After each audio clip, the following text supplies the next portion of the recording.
Regresamos, segunda media hora del programa. Qué interesante. Tengo la guaguita ahorita. Ha nacido recién, un ratito la vamos a chujur. Como dicen, estoy en compañía de una amiga de siempre, Jimena Centellas. Ella viene desde la vicepresidencia con esta nueva publicación de La Migraña, que trabaja en función de un eje, que es participación política y democracias. Bienvenida, Jimé, ¿cómo estás? A ti, Verónica, un gusto poder estar en tu canal, sí.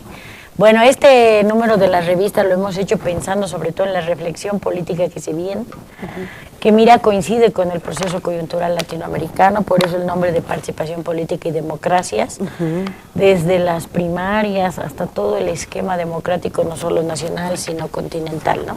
Queremos hacer una reflexión teórica y política de cómo debemos enfrentar este proceso democrático. De hecho, hay dos artículos muy interesantes sobre eso, ¿no? Uno que se llama Reformismos y avances revolucionarios, de una mujer, Isabel Rauber, doctora en filosofía de La Habana, Cuba, que hace una reflexión muy interesante sobre cuál es la situación, porque uno analiza Argentina, analiza Brasil, el estado actual de la lucha en Venezuela, y de pronto hay que precisar nuestros conceptos de democracia, nuestros conceptos de participación política, y yo les sugiero, les recomiendo, sí, Isabel Rauber, un excelente artículo de La Habana, Cuba, es doctora en ciencias filosóficas, ¿no?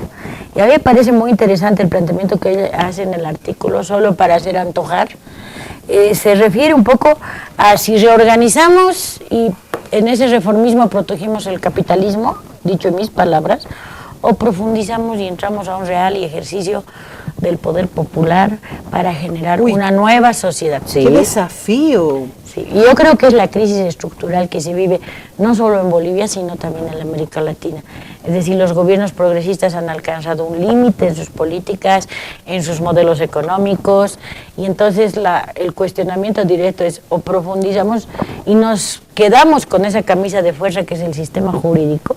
Una de las propuestas interesantes que ella plantea es hacer asambleas constituyentes en los países latinoamericanos para que sean los pueblos los que definan lo cual me parece muy interesante. Fantástico. Bajar la consulta al pueblo mismo para que sea el que defina. Me parece muy desafiante su primer subtítulo que dice el agotamiento del tiempo posneoliberal. Así es. Que es este, ¿no es cierto? Exactamente, de los gobiernos progresistas que han logrado algunas políticas públicas interesantes, han solucionado algunos temas sociales, pero que a la larga llegan y chocan con ese límite que es el capitalismo. Cierto. Más en una coyuntura actual donde el imperialismo podrá estar agonizando, pero necesita recuperar su dominio y control de lo que ellos llaman el patio trasero, que somos nosotros según ellos, y que me parece importante esta reflexión, porque va en dos sentidos. O sea, si no hay participación popular, si no hay definición social de las políticas y además el hacer el seguimiento y la profundización, como lo plantea nuestra propia Constitución, ¿a dónde vamos? El capitalismo entra a un juego de recuperación, las transnacionales, los intereses privados, de fortalecimiento más bien de la tendencia conservadora derechista. Que tampoco esa ha sido una, digamos, una buena fórmula. Mira lo que está sucediendo con Chile, con unos cordones de pobreza, pero cada vez mayores, y un marginamiento de ciertos sectores sociales, y un clasismo del cual no se pueden soltar. Los chilenos siguen con ese clasismo, pero pues del siglo antepasado. Además, esa visión un poco de la clase media oportunista, ¿no? Que quiero vivir bien siendo capanga del pobre, digo de la burguesía, y siendo una fiera con los pobres, cuando en realidad esas son las minorías. Los datos, Verónica. Que haya todavía una conciencia. Claro, al margen de la migraña, los datos que dan las investigaciones internacionales, entre esas Oxfam, de las desigualdades, es terrorífica. O sea, un puñado de personas que no pasan de 3.000, de 2.000, concentran 70.000 millones de dólares, una riqueza, cuando millones de humanos estamos muriendo de hambre en el mundo. Pues ya no se puede, hay que reflexionar sobre esa desigualdad, y si la vía es la democracia, bueno, ¿de qué democracia hablamos? Entonces, al momento de la participación política? Porque estamos viendo que todavía hay esas grandes diferencias. ¿Por dónde está el error? ¿Qué es lo que ha sucedido? Oye, claro, por eso de participación y democracia me parece interesante. ¿Cuál otro nos haces antojar? Dime, por favor, porque veo aquí escritores de lujo, Eduardo Ibarra, por ejemplo, está uno de ellos. Cuéntame un poquito de todos. Otro artículo que me parece a mí muy interesante, en todo lo que es el pluralismo de la de la revista, ¿no? Siguiendo con el tema democracias, estarían las izquierdas latinoamericanas de Fray Beto Brasil, donde también hace un balance específico de la situación de los gobiernos progresistas, el ejercicio democrático en la América Latina. Yo creo que eso es muy importante porque él da varias razones por las cuales, parecido a lo de Isabel Bauer, pero en otra lógica, las razones por las cuales la América Latina pareciera que se ha estancado o que los gobiernos progresistas no hayan salida ya, como dicen algunos, el fin de la ola progresista en la América Latina, pues hay que reflexionar sobre eso, ¿no?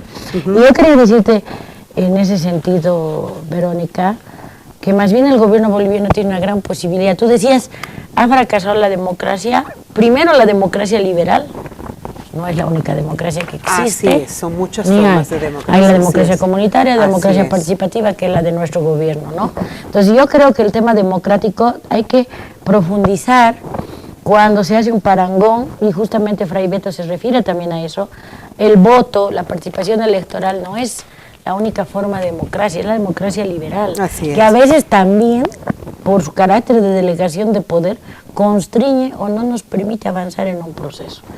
Pero no porque yo sea de la vicepresidencia, me parece que el artículo estelar de la revista, y se lo sugiero... Espera, pero primero déjame concluir esto un poquito. Fray Beto es un... cuéntame un poquito tiene 25 libros escritos, es un hombre... Perdón, 60 libros escritos, es brasilero, su inclinación por el socialismo le costó 4 años de prisión y ver la muerte por la tortura, la desaparición de varios de sus compañeros dominicos, que son de la línea religiosa que él tiene. En fin, o sea, este es un pensador y un luchador, pero sobre todo un hombre con mucha conciencia social, ¿no es cierto? Justamente, Fray Beto tiene dos elementos que a mí me parecen muy importantes. Uno, no es un intelectualista, que desde su escritorio hace un análisis, ¿no? Como les gusta decir a los intelectualistas, yo les digo el escenario, ¿no? Él se ha jugado el pellejo, él se ha jugado la vida, este es lo como que un Espinal, ¿no? Este es como un Luis Espinal. Ahí va, y el otro sentido humanitarista que tiene por la religión que él profesa, el catolicismo, es decir, él es un emancipador desde lo humano y desde lo político, lo cual merece respeto, sus posiciones, sus visiones. Además, y el aporte que puede hacer para la América Latina, claro que sí, desde las dos perspectivas, pero lo fundamental, como tú decías, como Luis Espinal se ha jugado la vida por lo que pensaba, es decir, no está haciendo un análisis frío. Eso para mí es fundamental, sí, también. Porque tú puedes verlo desde la economía, lo puedes ver desde muchas facetas, pero cuando lo ves desde la espiritualidad tiene otro concepto de todo aquello. Bueno, dime, me imagino que me vas a hablar de revolución y redes sociales. Sí, justamente yo quería comentar y proponer a los lectores asiduos de La Migraña y a los que no, que pueden embelezarse con un artículo que es, y por eso te decía, no porque yo sea de la vicepresidencia, pero el artículo de Álvaro García Linera, Revolución y redes sociales, nos va a dar un marco muy interesante de cómo las redes y el manejo virtual han cambiado la lógica de la participación política. Esto quiere decir que antes teníamos una forma de participación política, fundamentalmente en Bolivia, ¿no?, que era, digamos, como él mismo menciona, ¿no?, similar a Guatemala, porque la forma de organización nuestra era corporativa, era el sindicato, es la comunidad, entonces ahí debatíamos, analizábamos, pero seguía siendo sectaria, ¿no? No. Pero ahora es muchísimo Verónica, más.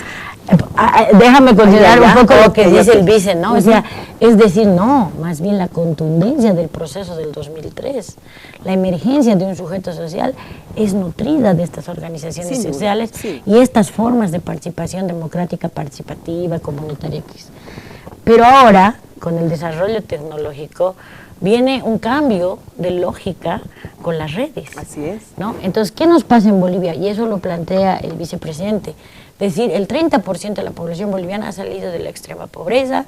Ahora los hijos de campesinos, trabajadores, pueblo en general, ¿no es cierto?, tienen opciones muy distintas a las que nosotros tuvimos en nuestra juventud.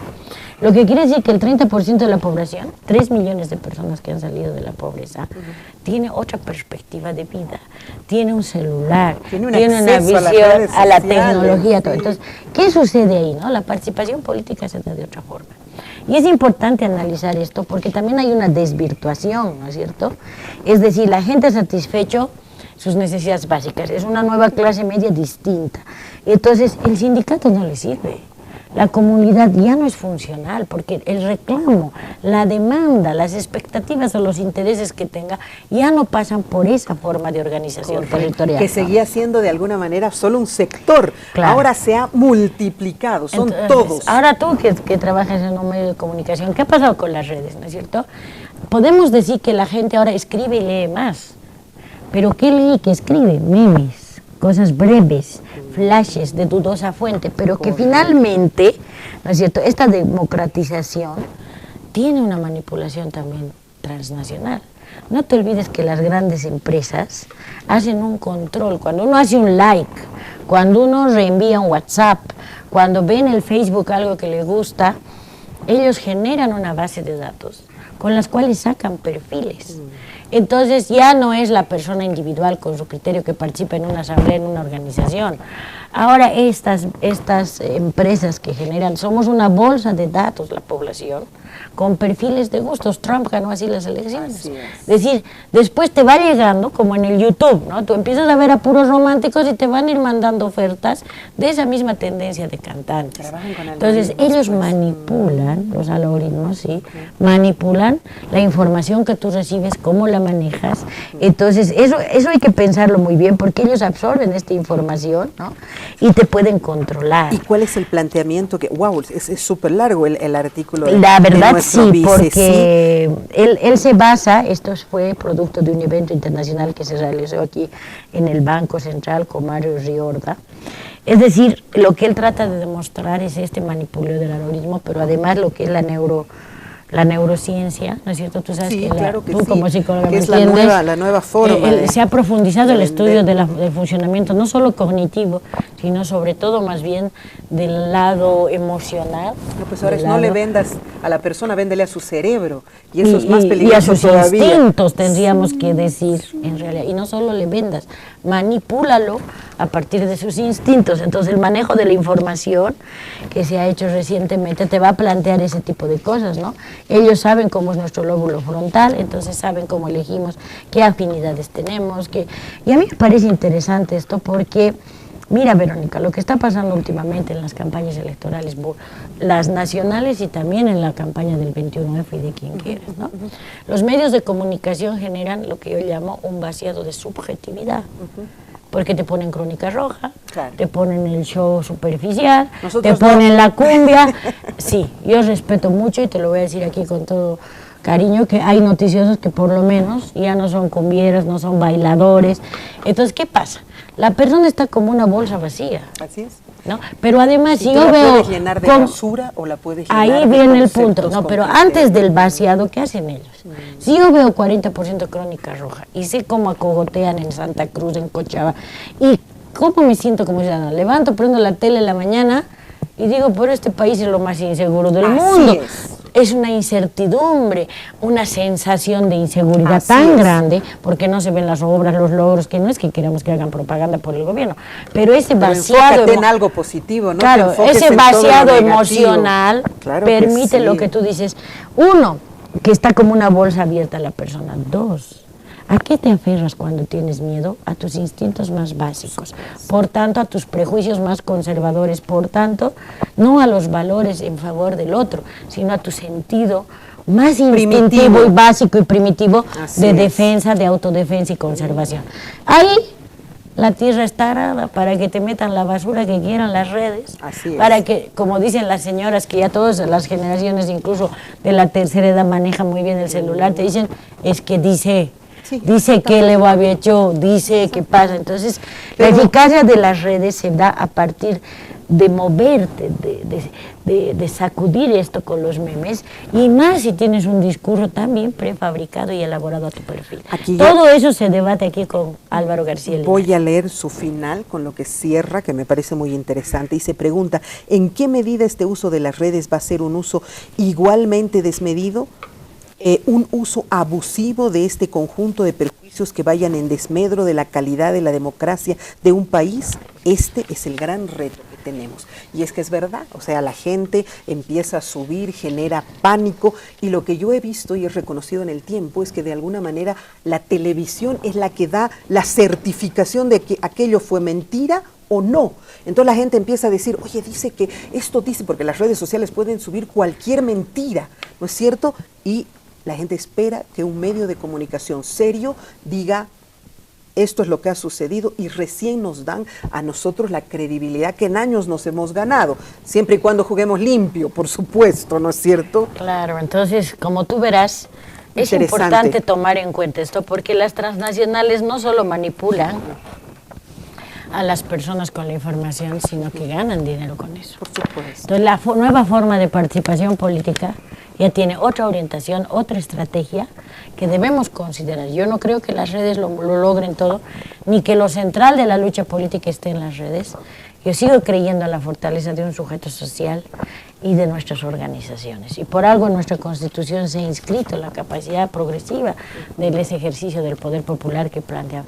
Yo los invito por eso a leer La migraña. Si te fijas, hay varias aristas muy interesantes, estudios teórico-políticos importantes sobre el tema de tanto las formas de participación política como hasta dónde llegan los procesos democráticos progresistas, qué más se puede hacer, ¿no es cierto? Y cuáles son los límites. Es una contradicción. Cerrando con eso, te sugiero otro artículo de ya no tengo mucho tiempo, pero lo que yo te quiero preguntar, que siempre me parece fantástico, que acompaña de pronto todo el trabajo de La migraña, que son excelentes artículos, muy sesudos, en fin, pero además ustedes siempre eligen un artista que, no sé si decir decore, pero sí adorne fantásticamente la revista. ¿Quién es? En realidad le da una riqueza gráfica impresionante.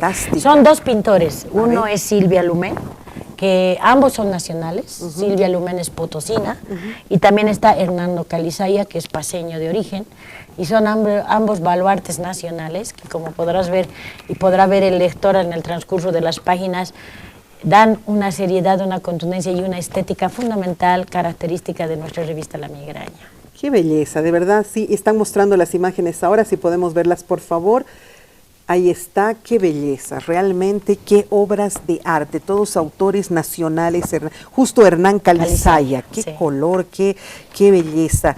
Y esto se queda en una exposición ahí perenne para tenerlo. Claro, tú sabes, Verónica, que lo que interesa a La migraña es además una lucha y una difusión de la cultura nacional, de nuestros baluartes en cultura, porque la mejor forma de convertir ese manoseo de las redes es, por supuesto, la cultura. Sin duda. ¡Ay, qué belleza! Silvia Lumén, ¿apellida ella? Sí, Silvia Lumén. Chuquisaqueña, miren esta obra de arte, no puedo decir de otra manera, qué belleza, esas claridades y oscuridades, hermoso de verdad. Al final ustedes, como siempre, hacen un recuento de la presentación de algunos libros que se hacen allá mismo en el Ojo Visor. Cuéntame un poquito, por favor. Bueno, sí, hay varios libros que se están promoviendo: Construir sociedades, hay la iconografía y los mitos indígenas en el mar. O sea, son las nuevas publicaciones desde el libro de siete ensayos de la realidad peruana de Mariátegui. Me parece fantástico. Movilidad socioeconómica